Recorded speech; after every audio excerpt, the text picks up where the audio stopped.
আসসালামু আলাইকুম। সুপ্রিয় 18তম শিক্ষক নিবন্ধন পরীক্ষার্থী এবং যারা ষষ্ঠ গণবিজ্ঞপ্তিতে আবেদন করবেন তাদের জন্য আজকে কিছু গুরুত্বপূর্ণ কথা বলা হবে। গত কমেন্টে আমরা পেয়েছিলাম, একজন ভাই কমেন্ট করেছিল যে কতগুলো প্রতিষ্ঠান চয়েস দেওয়া যাবে।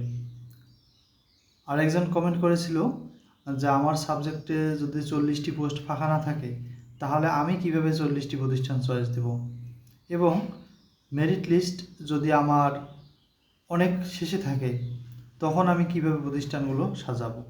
তো চলুন আমরা আজকে এই সম্পর্কে গুরুত্বপূর্ণ কিছু আলোচনা করব। প্রথম কথা হচ্ছে, আপনারা যখন গণবিজ্ঞপ্তি পাবলিশ হবে তখন গণবিজ্ঞপ্তিতে আবেদন করতে হবে এবং 40টি প্রতিষ্ঠানে আপনারা আবেদন করতে পারবেন।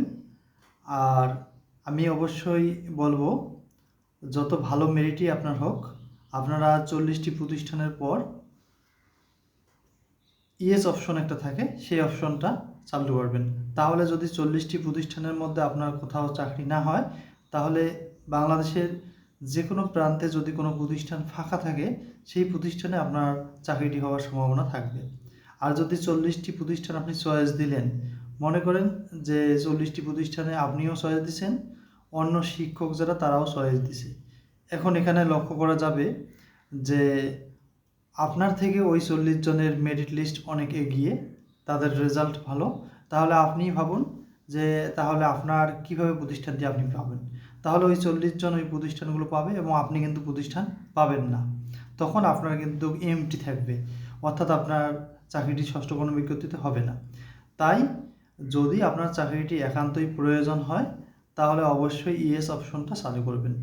আপনি 40টি প্রতিষ্ঠান চয়েস দেওয়ার পর ইয়েস অপশন একটা আছে, সেখানে ক্লিক করে রাখবেন, তাহলে যে কোনো প্রতিষ্ঠানে আপনার চাকরি হওয়ার সম্ভাবনা থাকবে। এবং আরেকজন ভাই কমেন্ট করেছিলেন যে আসলে মেরিট লিস্ট আমার যদি শেষ পর্যায়ে থাকে আমি কীভাবে প্রতিষ্ঠান সাজাবো। তখন আপনাকে অবশ্যই আপনার এলাকা থেকে দূরের প্রতিষ্ঠানগুলো চয়েস দিতে হবে এবং যে প্রতিষ্ঠানগুলো একটু নর্মাল কোয়ালিটির সে প্রতিষ্ঠানগুলো আপনাকে চয়েস দিতে হবে যদি চাকরিটি আপনার একান্ত প্রয়োজন হয়। এবং মেরিট লিস্ট অনুযায়ী আপনি যদি ভালো পর্যায়ে থাকেন, মনে করেন যে আপনার 18তম পাস করেছে রাষ্ট্রবিজ্ঞান সাবজেক্ট থেকে 500 জন, তাহলে আপনি যদি মেরিট লিস্টে দেখেন যে 100 জনের মধ্যেই আছেন এবং পোস্ট ফাঁকা রয়েছে 300+, তাহলে কিন্তু আপনি ভালো ভালো প্রতিষ্ঠানগুলো চয়েস দিতে পারবেন এবং আপনার ভালো প্রতিষ্ঠান পাওয়ার সম্ভাবনা থেকেই যাবে এবং অবশ্যই পাবেন। আর যাদের প্রতিষ্ঠান 40টি কম রয়েছে, মনে করেন আপনি একটি কৃষি সাবজেক্টে পাস করেছেন, আপনার পোস্ট ফাঁকা রয়েছে 30টা, তাহলে 40টি প্রতিষ্ঠান আপনি কীভাবে চয়েস দেবেন।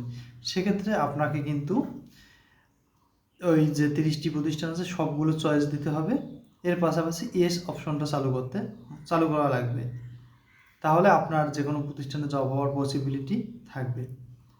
তো আশা করা যাচ্ছে সামনের মাসেই আপনাদের গণবিজ্ঞপ্তি হওয়ার সম্ভাবনা রয়েছে।